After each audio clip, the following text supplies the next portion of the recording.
ازالۃ النجاسہ، نجاست دور کرنا. نجاست کیا ہوتی؟ امپیورٹی، گندگی. غلاظت اور نجاست دور کرنے کے لیے بایاں ہاتھ استعمال کرنا چاہیے. ان عائشہ رضی اللہ عنہا قالت كانت ید رسول اللہ صلی اللہ علیہ وسلم الیمنى لطہورہ وطعامہ وكانت يده اليسرى لخلائه وما كان من اذن. رواہ ابو داود. حضرت عائشہ رضی اللہ تعالی عنہا سے روایت ہے کہ رسول اللہ صلی اللہ علیہ وسلم وضو اور کھانے کے لیے دایاں ہاتھ استعمال فرماتے تھے. استنجا اور دوسری نجاست دور کرنے کے لیے بایاں ہاتھ استعمال فرماتے تھے. دوسری نجاست میں کسی بھی قسم کی نجاست، مثلا ناک صاف کرنا یا جسم پر لگی ہوئی کوئی بھی نجاست اتارنا، تو اس کے لیے ادب یا اخلاق کا تقاضا کیا ہے؟ بایاں ہاتھ استعمال کیا جائے. وضو کرتے وقت دایاں ہاتھ آپ استعمال کرتے تھے، تو یہ کہہ رہی ہیں کہ اس میں تو دونوں ہاتھ استعمال کرتے ہیں. یہ طریقہ وضو کے فرق کی وجہ سے. ہمارے ہاں وضو ہوتا ہے ٹیپ کھول کر، پہلے زمانے میں ایسا کوئی طریقہ نہیں تھا. ہوتا یہ تھا کہ یا تو لوٹے میں پانی ڈالتے تھے اور اس کو بائیں طرف رکھتے اور اسے جب ڈالتے تو دائیں ہاتھ پہ ڈال کے منہ میں کلی کے لیے پانی ڈالا جاتا یا ناک میں پانی ڈالا جاتا اور ناک پھر بائیں ہاتھ سے صاف کرتے. دوسرا طریقہ یہ بھی تھا کہ پہلے ہاتھ دھو لیے جاتے، پھر اس کے بعد پانی جو تھا ایک کھلے برتن میں ہوتا، یا جیسے نہر پہ آپ بیٹھے ہیں مثلا، تو اس میں سے جب آپ پانی لے رہے ہیں وضو کرنے کے لیے تو آپ دائیں ہاتھ سے نکالیں گے. ٹھیک ہے. شیرخوار بچہ کپڑے پر پیشاب کر دے تو اس پر پانی چھڑک دینا کافی ہے، لیکن شیرخوار بچی کے پیشاب کو دھونا ضروری ہے. جینڈر ڈسکریمنیشن نہیں ہے، اس کی کچھ وجوہات ہیں. شیرخوار بچے سے مراد فیڈنگ چائلڈ جو ہوتا ہے، اور مراد اس سے میل چائلڈ ہے.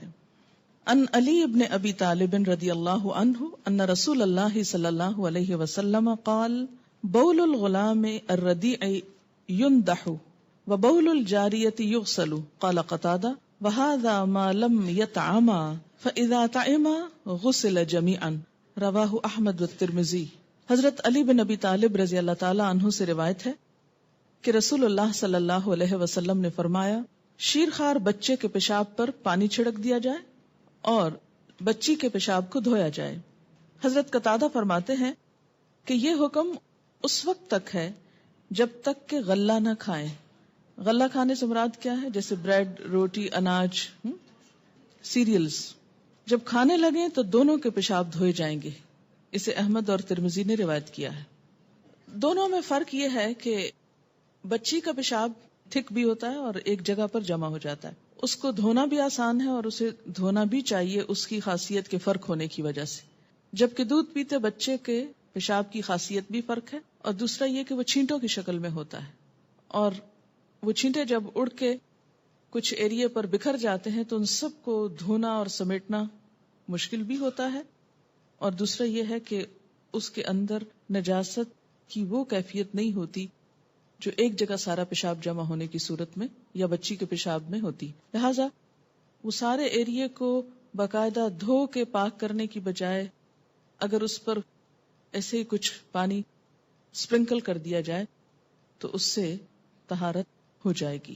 لیکن یہ بہت چھوٹے بچے کے لیے. جب بچہ بڑا ہو جائے، سیریل دینے لگے، آفٹر 3-4 months آپ فیڈ کرنے لگتے ہیں سیریلیک وغیرہ، تو اس صورت میں پھر اس کا پیشاب بھی تھک ہو جائے گا اور اسے بھی دھونا ہوگا.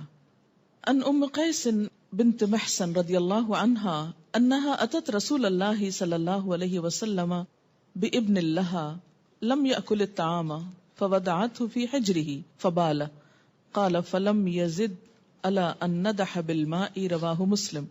حضرت ام قیس بنت محسن رضی اللہ عنہا سے روایت ہے کہ وہ اپنا بیٹا رسول اللہ صلی اللہ علیہ وسلم کے پاس لے کر حاضر ہوئی جو ابھی اناج نہیں کھاتا تھا. اسے حضور صلی اللہ علیہ وسلم نے گود میں بٹھایا تو اس نے پیشاب کر دیا. حضور اکرم صلی اللہ علیہ وسلم نے اس کے اوپر پانی چھڑکنے کے علاوہ کچھ نہیں کیا، یعنی اسے دھویا نہیں. اسے مسلم نے روایت کیا ہے. کپڑے پر منی یا کوئی دوسری رطوبت لگ جائے، منی سے مراد سیمن ہے، تو اتنی جگہ پانی سے دھو کر نماز پڑھ لینی چاہیے، خواہ اس کا نشان باقی رہے. رطوبت سے مراد ویٹ ڈسچارج. ان عائشہ رضی اللہ عنہا قالت كنت اغسل الجنابة من ثوب النبي صلی اللہ علیہ وسلم فيخرج الى الصلاة وان بقع الماء في ثوبه. رواہ البخاری. حضرت عائشہ رضی اللہ تعالیٰ عنہ فرماتی ہے کہ میں نبی صلی اللہ علیہ وسلم کے کپڑے سے جنابت دھو دیتی، پھر آپ نماز کے لیے تشریف لے جاتے اور پانی کی نمی کپڑوں پر باقی ہوتی. اسے بخاری نے روایت کیا ہے. یعنی دھونے کے بعد کسی بھی نجاست کو اگر کپڑا ابھی گیلا ہے تو اسے استعمال کیا جا سکتا ہے. ضروری نہیں کہ وہ سارا پانی سوکھ جائے، ویپوریٹ ہو جائے تو پھر ہی پاکیزگی ہوگی. جب دھل گیا اور اس کے اثرات دھل گئے تو اس کے بعد اگر کوئی اور کپڑا نہیں کسی کے پاس پہننے کے لیے تو اسی کپڑے میں نماز ہو سکتی ہے. ان عائشہ رضی اللہ عنہا انہا کانت تغسل المنی من ثوب النبی صلی اللہ علیہ وسلم ثم اراہ فیہ بقعتا او بقعا رواہ البخاری. حضرت عائشہ رضی اللہ تعالیٰ عنہا سے روایت ہے کہ وہ نبی اکرم صلی اللہ علیہ وسلم کے کپڑے سے منی دھو ڈالتی لیکن اس کا نشان یا نشانات کپڑے پر باقی رہتے. اسے بخاری نے روایت کیا، یعنی گیلے پانی کے دھونے کے بعد. اہل کتاب کے برتن دھوتے وقت یا دھونے کے بعد کلمہ شہادت وغیرہ پڑھنا سنت سے ثابت نہیں. مثلا آپ کسی کرسچن کے گھر کھانا کھا رہے ہیں، کھا سکتے ہیں کہ نہیں؟ کیوں؟ کیا دلیل ہے؟ وَطَعَامُهُمْ حِلٌّ لَكُمْ، ان کا کھانا تمہارے لیے حلال ہے. لیکن بسا اوقات وہ ایسی چیز کھاتے ہیں کہ جو آپ کے کھانے میں نہیں آتی یا ایسے انگریڈینٹس ہوتے ہیں، تو ایسی صورت میں اگر آپ ان کے کسی ریسٹورانٹ میں کھانا کھا رہے ہیں یا کسی ایسے برتن کو استعمال کر رہے ہیں تو ضروری نہیں کہ اس پہ کلمہ وغیرہ پڑھیں یا اس کو دوبارہ دھوئیں. اگر وہ صاف ہے برتن بظاہر تو اسے استعمال کیا جا سکتا ہے. مجبوری کی حالت میں اہل کتاب کے برتن پانی سے دھو کر استعمال کرنے جائز ہیں. اسی طرح اگر آپ کے گھر میں کوئی کرسچن نوکر ہے اور وہ آپ کے برتن دھوتی ہیں تو اس میں کوئی حرج نہیں، دھو سکتی ہیں اور ان کے ہاتھ کے دھلے ہوئے برتن یا کپڑے پاک ہوتے ہیں کیونکہ ان کے ہاتھوں میں نجاست نہیں ہوتی الا یہ کہ کوئی نجاست لگی ہو. ان کو اسی طرح ٹرین کر دیجئے کہ وہ پاکیزگی کا خیال رکھیں. خیال نہ رکھنا ہو تو آپ کے مسلمان ورکرز جو ہیں وہ بھی وہ سب کچھ کر جاتے ہیں جو کوئی اور کر سکتا ہے. ان ابی ثعلبۃ الخشنی رضی اللہ عنہ انہ قال یا رسول اللہ صلی اللہ علیہ وسلم انا اہل سفر نمر بالیہود والنصارى والمجوس فلا نجد غیر آنیتہم فقال رسول اللہ صلی اللہ علیہ وسلم فإن لم تجدوا غیرها فاغسلوها بالماء ثم كلوا فيها واشربوا رواہ الترمذی. حضرت ابو ثعلبہ خشنی رضی اللہ تعالیٰ عنہ نے رسول اللہ صلی اللہ علیہ وسلم سے دریافت کیا، اے اللہ کے رسول صلی اللہ علیہ وسلم، ہم سفر کرنے والے لوگ ہیں، ہمارا گزر یہود اور نصارہ اور مجوسیوں پر ہوتا ہے، یعنی ان سے ملنا جلنا ہوتا ہے، اور ان کے برتنوں کے علاوہ ہمیں کوئی برتن میسر نہیں آتا، اس کے بارے میں کیا حکم ہے؟ آپ نے فرمایا اگر اہل کتاب کے برتنوں کے علاوہ کوئی برتن نہ ملے تو ان کو پانی سے دھو لو اور ان میں کھاؤ پیو. اسے ترمذی نے روایت کیا ہے. ان کو دھونے کا حکم آپ نے کیوں دیا؟ تاکہ شک دور ہو جائے. مثلاً اگر وہ شراب پیتے ہیں یا کوئی اور اس طرح کا کام کرتے ہیں تو انسان کو اگر دل میں کوئی حرج ہے کہ معلوم نہیں پاک ہے یا نہیں تو اس کو دھو لو اور استعمال کر لو. لیکن عام حالات میں جیسے آپ مثلاً باہر ہیں، کسی ہاسپٹل میں ہیں، چائے دی جا رہی ہے کچھ، تو چائے میں تب کوئی ناپاکی نہیں، تب ضروری نہیں کہ آپ ان کی چائے پی. اب تو ویسے بہت ڈسپوزیبل کا رواج ہو گیا، لیکن وہ بھی تو وہی بنا کے لاتے ہیں، انہی کے ہاتھوں کے بنے ہوئے. تو اگر دھلے ہوئے صاف ستھرے برتن موجود ہیں، اور ویسے بھی یاد رکھیے کہ آج کے نصارہ اور پہلے دور میں کچھ فرق بھی آ گیا ہے. جیسا کہ پہلے ذکر کیا گیا کہ مڈل ایجز میں اور ڈارک ایجز میں ان لوگوں کے ہاں نہانا دھونا اور پاکیزگی اختیار کرنا ایک دینی جرم قرار پاتا تھا. لیکن اب زمانے کی روشنی کے ساتھ ساتھ ان کے بیہیویئر میں بھی کافی تبدیلی آئی ہے. اگرچہ پاکی ناپاکی کا وہ معیار ان کے ہاں نہیں ہے جو ہمارے ہاں، کیونکہ میں نے اپنی آنکھوں سے دیکھا. میں ہاسپٹل میں تھی، وہاں تو صفائی کرنے والی آئی، ان کے پاس ایک برتن تھا، اس میں ڈس انفیکٹنٹ کوئی سولوشن تھا اور صاف کرنے والا کپڑا تھا. انہوں نے اسی کپڑے سے میز صاف کیا، اسی سے گلاس صاف کیا، اسی کو بلٹا کے رکھ دیا. تو وہ سب جراثیم تو کل ہو گئے نا، اب آپ کھا پی سکتے ہیں. اس سے کیا فرق پڑتا ہے کہ اب بسا اوقات ایسی صورت بھی ہوتی کہ ان کے اس بات کی سینس ہی نہیں. بہت سے برتن ان کے ہاں جب دھلتے ہیں مشینوں میں دھلتے ہیں، اور جب مشینوں میں دھلتے ہیں تو اس میں کئی دفعہ پانی اور ڈٹرجنٹ اور اس طرح کی چیزیں گزرتی ہیں اور بہت صفائی ہوتی. جب آپ کو ایسا معلوم ہو کہ یہ دھلے ہوئے کہاں سے آ رہے ہیں تو بلا تکلف ان کو استعمال کر سکتے ہیں. لیکن اگر شک ہو یا بظاہر دیکھنے میں کوئی گندگی یا اسمیل وغیرہ نظر آ رہی ہو، یا بسا اوقات سیکنڈ ہینڈ برتن خریدے جاتے ہیں، یا جیسے لنڈے کے کپڑے خرید کر لاتے ہیں آپ، تو آپ کو استعمال کرنے سے پہلے حرج نہیں ہے. ہمارے ہاں بہت غربت ہے اور لوگ ڈھک جاتے ہیں، تو ایسے میں کیا ہے کہ جب شک ہو کہ ان میں صفائی نہیں یا پاکی نہیں تو ان کو دھو کر استعمال کرنا جائز ہے. جوتوں سے لگی نجاست جوتوں کو مٹی پر رگڑنے سے دور ہو جاتی ہے. تھوڑا آگے جا کر اگر صاف مٹی تھی تو اس پر گزرنے سے خود بخود جوتا صاف ہو جائے گا اور پاک ہو جائے گا. پانی کے علاوہ پاک مٹی بھی گندگی اور نجاست کو دور کر دیتی ہے. عن ابی سعید رضی اللہ عنہ ان النبی صلی اللہ علیہ وسلم قال اذا جاء احدکم المسجد فلیقلب نعلیہ فلینظر فیہما فان رأى خبثا فلیمسحہ بالارض ثم لیصلی فیہما. رواہ احمد و ابو داود. حضرت ابو سعید رضی اللہ تعالی عنہ سے روایت ہے کہ نبی اکرم صلی اللہ علیہ وسلم نے فرمایا مسجد میں آئے تو اپنے جوتے پلٹ کر دیکھ لے, اگر جوتوں میں غلاظت لگی ہو تو انہیں زمین پر رگڑ کر صاف کرے, پھر انہی جوتوں میں نماز پڑھ لے. اسے احمد اور ابو داؤد نے روایت کیا ہے. یہ بھی حالات کے تحت ایسا کرنا ہوتا ہے بسا اوقات کہ مسجد ایسی جگہ پر ہے جہاں کوئی دری نہیں, کوئی صف نہیں, کوئی کارپٹ نہیں, کوئی بھی ایسی پر جوتے اتار کر نماز پڑھی جا سکے. سیدھی صاف زمین پر ہی نماز پڑھنا ہوتی, اور زمین یا تو گیلی ہے, ٹھنڈی ہے بہت مثلا, یا یہ کہ وہ گرمی ہے اور بہت تپش ہے, اور بہت دیر تک کھڑے ہونا ایسی حالت میں بغیر جوتے کے بہت مشکل ہے. یا کوئی ایسی جگہ ہے جہاں آپ سیدھی صاف زمین پر نماز پڑھ رہے ہیں, کوئی بھی چیز آپ کے پاس بچھانے کی نہیں. بات یہ نا کہ ہم تو ایسی جگہوں پر بڑی آسانی سے بہانہ کر کے کہ جگہ ہی نہیں تھی, ہم کہاں نماز پڑھتے, اس لیے نماز ہی نہیں پڑھتے.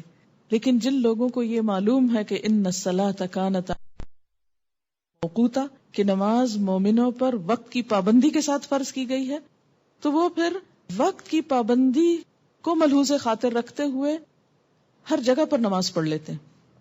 ہمارے یہاں ایک اور تصور بہت عام ہو گیا کہ جب تک جائے نماز نہ بچھائی جائے زمین پر اور صاف فرش پر شاید نماز ہی نہیں ہوتی. ایسی بات نہیں ہے. صاف فرش ہو, مٹی کی جگہ ہو, ساری زمین جو ہے وہ پاک ہے, الا یہ کہ کوئی نجاست سامنے نظر آ رہی. تو ایسی صورت میں اگر کبھی بھی مثلا بچے کھیلنے کو گئے ہیں, پلے گراؤنڈ میں ہیں, اور وہاں کوئی مصلی نہیں, صرف گھاس ہے یا مٹی ہے, اس پر اگر نماز پڑھنا چاہیں اور نہیں اتارنا چاہیں, اس ڈر سے بھی بعض اوقات نہیں اتارتے کہ کوئی پیچھے سے چرا کے لے جائے گا, تو ایسی صورت میں جوتوں سمیت بھی نماز ہو جاتی ہے. صرف شرط یہ ہے کہ جوتے صاف ہوں, اور ان کی صفائی ضروری نہیں کہ پانی سے دھو کر کی جائے, صاف مٹی پر چلنے سے جوتا صاف ہو جاتا ہے. اور اس کے لیے آپ نے کیا فرمایا کہ پلٹ کر دیکھ لو. صرف یہ شرط ہے کہ نماز پڑھنے سے پہلے جوتا الٹا کے دیکھ لیا جائے کہ کوئی بظاہر نجاست تو نہیں. اگر کچھ تھوڑا بہت نظر آئے, شک پڑے, تو دوسری زمین پہ رگڑ کے اس کو صاف کر لے اور پھر اسی میں نماز پڑھ لیں. یہ ہمارے دین کی ایک سہولت ہے, خوبصورتی ہے. اگر ان سہولتوں کو استعمال کیا جاتا تو ایک بہت بڑی اکثریت نماز نہ چھوڑتی.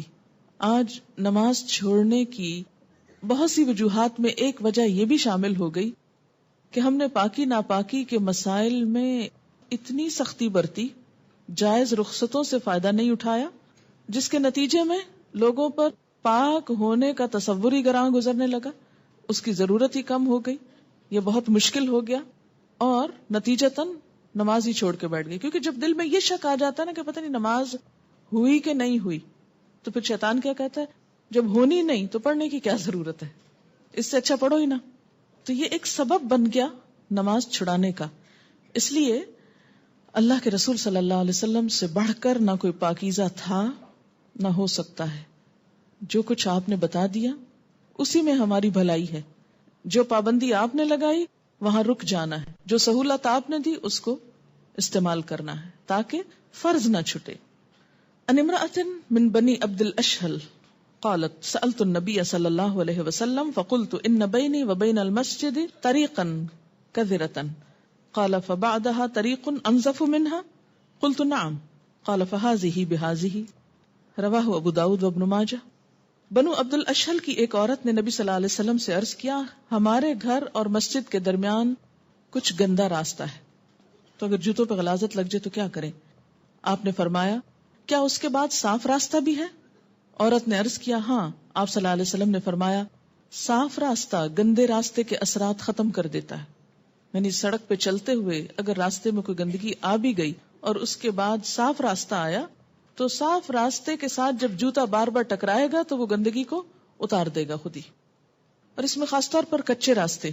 یہاں ایک بات نوٹ کی آپ نے کہ خاتون یہ مسئلہ پوچھ رہی ہیں مسجد آنے کے لیے. آپ نے اس کو یہ نہیں کہا کہ تمہیں آنے کی ضرورت ہی کیا ہے, گھر ہی پڑھو. برتن دھوتے وقت یا دھونے کے بعد کلمہ شہادت پڑھنا سنت سے ثابت نہیں. کتا برتن میں منہ ڈال دے تو برتن کو 7 بار دھونا چاہیے. پہلی بار مٹی سے دھونے کا حکم ہے. عن ابی ہریرہ رضی اللہ عنہ قال قال رسول اللہ صلی اللہ علیہ وسلم طہور اناء احدکم اذا ولغ فیہ الکلب ان یغسلہ 7 مرات اولاہن بالتراب. رواہ مسلم. حضرت ابو ہریرہ رضی اللہ تعالی عنہ کہتے ہیں کہ رسول اللہ صلی اللہ علیہ وسلم نے فرمایا جب کتا برتن میں منہ ڈال دے تو اس کو پاک کرنے کا طریقہ یہ ہے کہ برتن 7 مرتبہ دھویا جائے. پہلی مرتبہ مٹی سے دھونا چاہیے. اسے مسلم نے روایت کیا ہے. مٹی سے دھونے کا حکم کیوں ہے؟ اس لیے کہ کتے کے لعاب دہن کے اندر ایسے جراثیم موجود ہیں جن کو مٹی کھل کرتی ہے. صرف پانی کافی نہیں.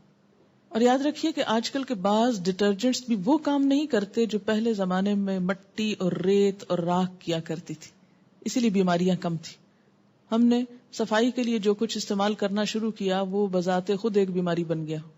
اتنے ایکسیسو کیمیکل جسم کے اندر جانے لگے برتنوں کے ذریعے، یعنی ڈٹرجنٹس زیادہ استعمال کرنے کی وجہ سے، کہ اس سے کئی بیماریاں جنم لے رہی. تو بہرحال اسلام چونکہ ایک فطری دین ہے، ایسی کوئی بات نہیں کہی گئی یا ایسی کوئی پابندی نہیں لگائی گئی کہ جو انسان کے بس سے باہر ہو. مٹی ساری زمین پر اویلیبل ہے، اس لیے کوئی بھی شخص اس چیز سے فائدہ اٹھا سکتا ہے. جنبی کو طہارت حاصل کرنے کے لیے پانی سے غسل کرنا چاہیے. جنبی کون ہوتا ہے؟ حالت جنابت میں. جنابت جیم نون بے جنب سے نکلا ہے. جنبہ کا مطلب ہوتا ہے الگ ہونا، کہ انسان کی ایسی کیفیت جس میں وہ نماز روزہ عبادات سے الگ ہو جاتا ہے جب تک کہ وہ پاک نہ ہو جائے. تو حالت جنابت میں 2 چیزیں آتی ہیں، ایک تو حیض اور نفاس وغیرہ، اور دوسرے سیکشل انٹرکورس وغیرہ. پانی میسر نہ ہونے کی صورت میں مٹی سے تیمم کر کے طہارت حاصل کی جا سکتی ہے. کپڑے پر حیض کا خون لگ جائے تو اسے پانی سے دھو کر پاک کرنا چاہیے. یعنی مینسٹرل بلڈ کے اگر اسپاٹ ہو تو اسے پانی سے دھو دینا چاہیے، لیکن باقی کپڑا پاک ہوگا. ہمارے ہاں تو کوئی اسپاٹ ہو یا نہ ہو، بس ایک دفعہ جسم کو ٹچ کرنے کی دیر ہے، اب وہ کپڑا پہننا حرام ہو گیا. مردہ حلال جانور کی کھال دباغت سے پاک ہو جاتی. دباغت کیا ہوتا ہے؟ ٹین کرنا، ٹیننگ. ان میمونہ رضی اللہ عنہا قالت مر علی النبی صلی اللہ علیہ وسلم رجال من قریش یجرون شاة لهم مثل الحمار فقال لهم رسول الله صلی اللہ علیہ وسلم لو اخذتم اهابها قالوا انها میتة فقال رسول اللہ صلی اللہ علیہ وسلم یطہرها الماء والقرز. رواہ احمد و ابو داود. حضرت میمونہ رضی اللہ تعالی عنہا سے روایت ہے کہ نبی اکرم صلی اللہ علیہ وسلم نے دیکھا قریش کے کچھ لوگ مری ہوئی بکری کو مرے ہوئے گدھے کی طرح کھینچ کے لے جا رہے ہیں، گھسیٹتے جا رہے ہیں. آپ صلی اللہ علیہ وسلم نے فرمایا اگر تم اس بکری کا چمڑا اتار لیتے تو اچھا تھا، یعنی کھال استعمال کر لو، اس کا جو اوپر کا حصہ ہے. لوگوں نے عرض کیا یہ مردار ہے، تو ان کا خیال یہ تھا کہ چونکہ مر گئی ہے بکری اس لیے اس کی کھال بھی حرام ہو گئی. آپ صلی اللہ علیہ وسلم نے فرمایا چمڑے کو پانی اور کیکر کی چھال پاک کر دیتے ہیں. کیکر کی چھال کو پانی میں ڈال کر ابالا جاتا تھا، یعنی کیمیکل ٹریٹمنٹ ایک طرح کی ہو جاتی ہے نا، اور پھر اس میں کھال ڈال دی جاتی تھی. اس سے کیا ہوتا تھا؟ اس کی ساری امپیورٹیز پاک ہو جاتی. دباغت رنگنے کو بھی کہتے ہیں، چمڑے کو رنگ کر پاک کیا جاتا تھا. تو یہ کیفیت دباغت کی کچھ بھی ہو سکتی ہے، کسی بھی طرح اس کو ٹریٹ کیا جا سکتا ہے جس سے اس کی امپیورٹیز جو ہیں وہ پاک ہو جائیں، تو بعد میں وہ کھال استعمال کی جا سکتی. یہ جو دباغت ہے یہ کیا ہے؟ رنگنے کا عمل. کس سے؟ پانی اور کیکر کی چھال سے. کیکر کی چھال، چھلکا، یعنی اس کو پانی میں خوب بوائل کیا جائے، اس سے رنگ آ جاتا ہے، اس میں وہ کھال ڈال دی جائے اور اس کو صاف کر لیا جائے. پیشاب کی نجاست پانی سے دور ہو جاتی، زمین خشک ہو کر خود بخود پاک ہو جاتی. مثلا کسی جانور نے گزرتے گزرتے کسی کچی زمین پہ پیشاب کر دیا اور کچھ دن کے بعد آ کر اسی جگہ پر کسی نے نماز پڑھ لی اور اس کو پتہ ہی نہیں چلا، تو کیا اس کی نماز ہو گئی؟ ہاں، اگر اس زمین کے اندر کوئی اسمیل نہیں، کوئی نشان نہیں، کچھ نہیں. تو ہوتا یہ کہ سورج کی دھوپ اور تیزی وہ ان چیزوں کو جو نجاست میں گیلی چیزیں ہیں ان کو بھاپ بنا کے اڑا دیتی، ختم ہو جاتی. اور کچھ چیزیں زمین کے جو اندر خود ایسے اثرات اور بیکٹیریاز وغیرہ پائے جاتے ہیں جو اس نجاست کو ختم کر دیتے ہیں. اور پھر برابر کر دیتے ہیں زمین کے ساتھ. تو اس لیے زمین کی نجاست خشک ہو کر خود بخود پاک ہو جاتی. عن ابی ہریرہ رضی اللہ عنہ قال قام اعرابی فبال فی المسجد فتناولہ الناس فقال لهم رسول اللہ صلی اللہ علیہ وسلم دعوه وحریکوا علی بولہ سجلا من ماء او ذنوبا من ماء فانما بعثتم میسرین ولم تبعثوا معسرین. رواہ البخاری. حضرت ابو ہریرہ رضی اللہ عنہ فرماتے ہیں کہ مسجد نبوی میں ایک بدو نے پیشاب کر دیا. لوگ اس کو مارنے کو دوڑے. رسول اللہ صلی اللہ علیہ وسلم نے فرمایا اسے کچھ نہ کہو اور اس کے پیشاب پر پانی کا ڈول بہا دو، کیونکہ تم مشکل پیدا کرنے کے لیے نہیں، آسانی پیدا کرنے کے لیے بھیجے گئے ہو. اسے بخاری نے روایت کیا ہے. اس حدیث سے کئی باتیں پتہ چلتی. ایک تو یہ کہ لا علم لوگوں کو مارنے سے پہلے سمجھانا چاہیے، ڈانٹ ڈپٹ کرنے سے پہلے اور سختی کرنے سے پہلے ان کے ساتھ سمجھانے کا معاملہ کرنا چاہیے. بدو کو پتہ ہی نہیں تھا کہ مسجد کیا چیز ہوتی. انہوں نے کب مسجدیں دیکھی تھی یا مسجدوں کا احترام یا ادب؟ وہ پڑھے لکھے لوگ تھوڑی تھے، دیہاتی لوگ تھے. وہ آئے، انہوں نے سمجھا یہ بھی عام گھروں کی طرح کوئی گھر ہے، جس طرح لوگ اپنے گھروں کے اندر اس قسم کے کام کرتے تھے انہوں نے مسجد میں بھی کر دیا. لیکن صحابہ کرام جو مسجد کا احترام اور ادب جانتے تھے وہ فوراً اٹھے اور انہوں نے کہا کہ اس کو مارو. آپ نے روک دیا، مت مارو اسے. کچھ لو اتنا بڑا جرم کیا اور کچھ نہ کہو، مسجد پلید کر دی اور ابھی کچھ نہ کہو. ہم جیسے ہوتے تو کہتے یہ کیا بات، یہ تو اس قابل نہیں کہ اس کو چھوڑا جائے اور اس کو کبھی دوبارہ اندر آنے دیا جائے. ہم تو محض کسی اختلاف کرنے والے کے داخلے سے ہی مسجد کو ناپاک کر لیتے ہیں، اور جب تک وہ دھو نہ لیں. اب تک یہ بات ہوتی ہے بعض مساجد میں کہ اگر ایک مسلک کا شخص دوسرے مسلک کی مسجد میں چلا جائے تو اس کے جانے پر مسجد دھوئی جاتی. اتنا نجس سمجھتے ہیں. مسلمانوں کو ایک دوسرے کو انتہا درجے کی تکلیف دہ بات ہے، لیکن کیا کیا جائے، لا علمی ہے شاید. لیکن آپ صلی اللہ علیہ وسلم نے اتنی بڑی بات پر بھی کیا فرمایا، اسے کچھ نہ کوئی، اس کو پتہ نہیں. اچھا، ایک اور بات یہ تھی کہ اگر اسی حالت میں اس کو مارنے کے لیے دوڑتے تو وہ چلتا جاتا اور نجاست اور بکھر جاتی. دوسرا یہ کہ اس پر اسلام کا ایک بہت ہی غلط امپریشن پڑتا کہ یہ کیسے لوگ ہیں، اور شاید وہ ساری زندگی کے لیے ایسے لوگوں کو دوبارہ نہ ملتا اور نہ دیکھنا چاہتا.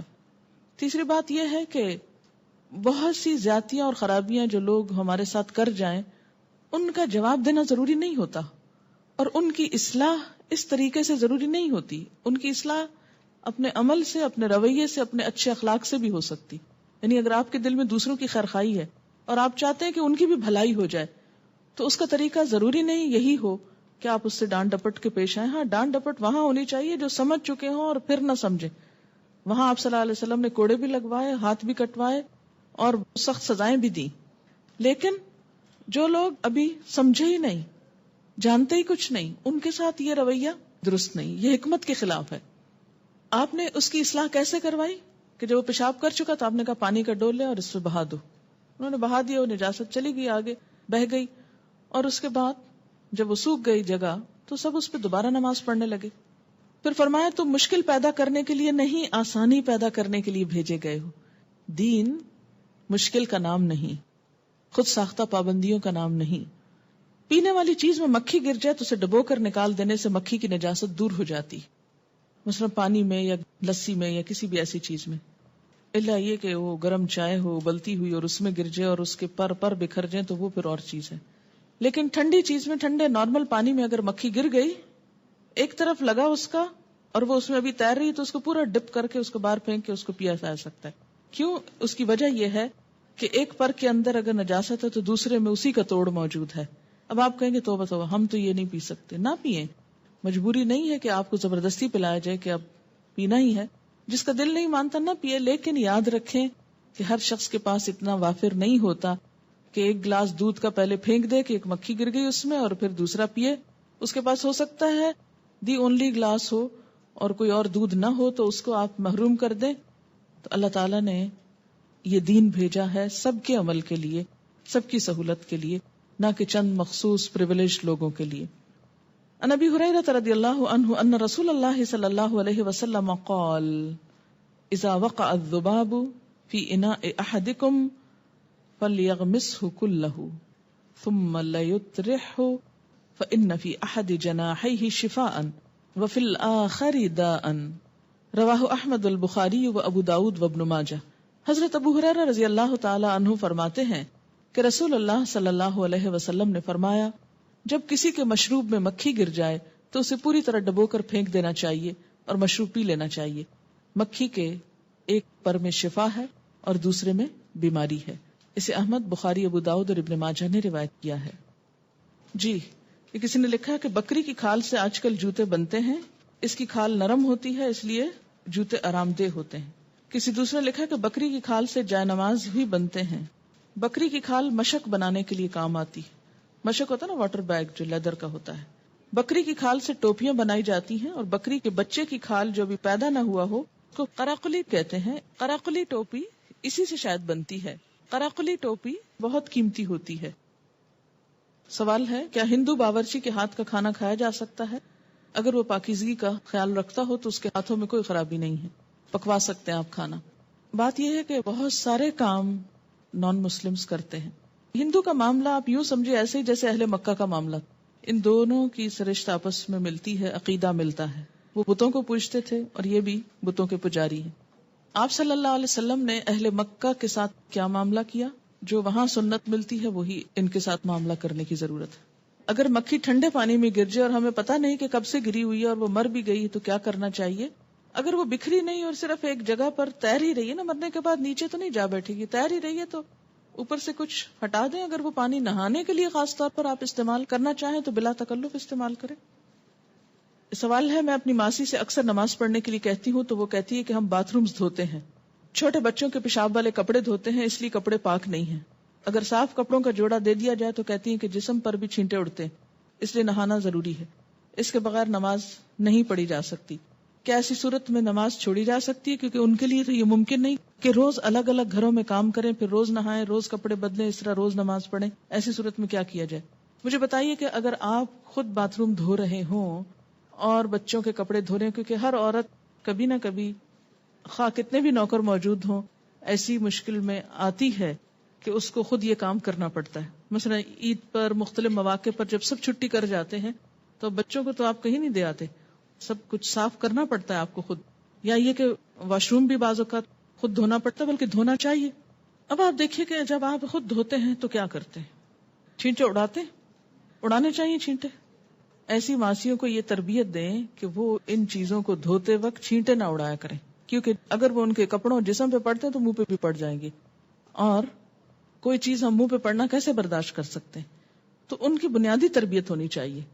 دوسری بات یہ ہے کہ اکثر ماسیاں اپنے ساتھ بیگ وغیرہ اٹھائے ہوئے ہوتی ہیں، تو ان کو یہ بتا دیں کہ ایک بیگ میں اپنے ساتھ کوئی ایسا کپڑا رکھ لیں کہ جس سے وہ جہاں نماز کا وقت آئے وہاں کتنی دیر لگتی ہے ایک کپڑا تبدیل کرنے میں؟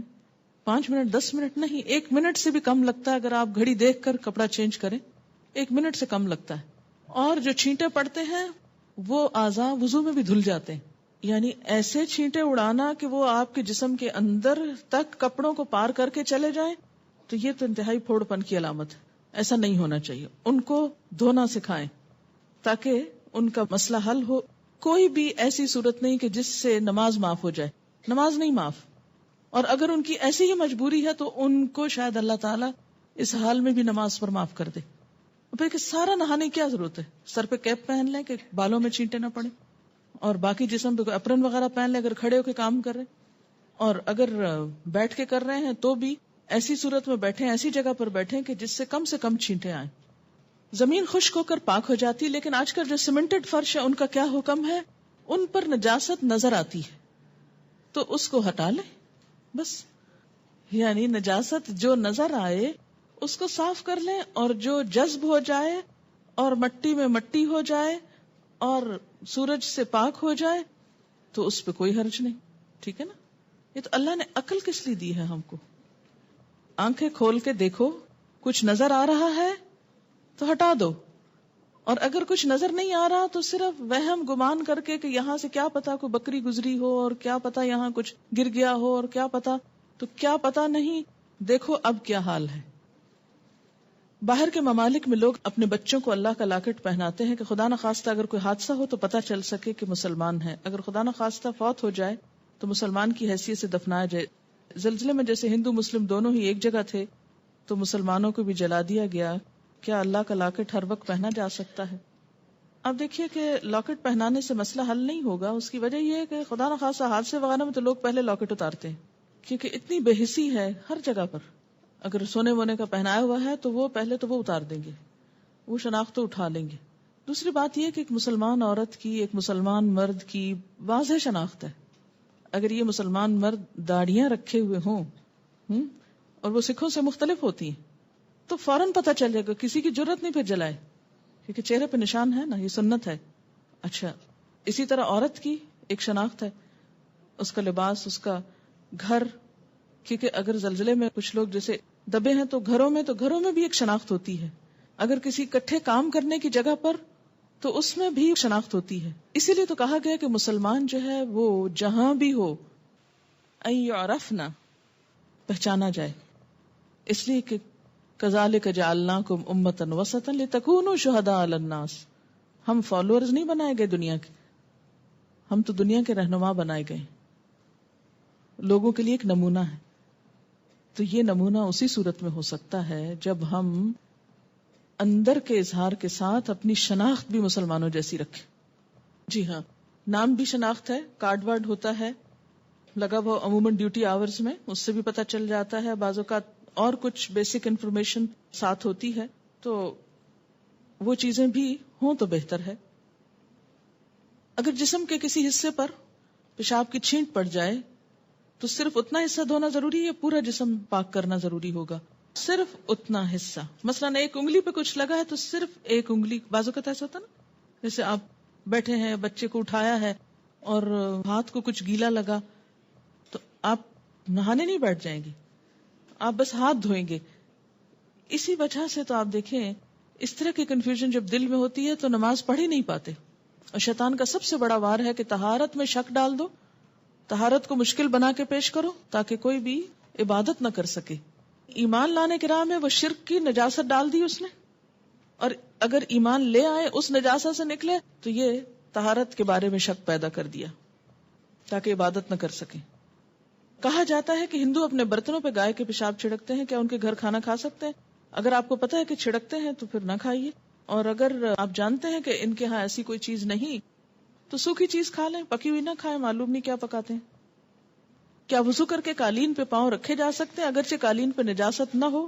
بالکل رکھے جا سکتے ہیں. وائی ناٹ، کیوں نہیں رکھیں گے؟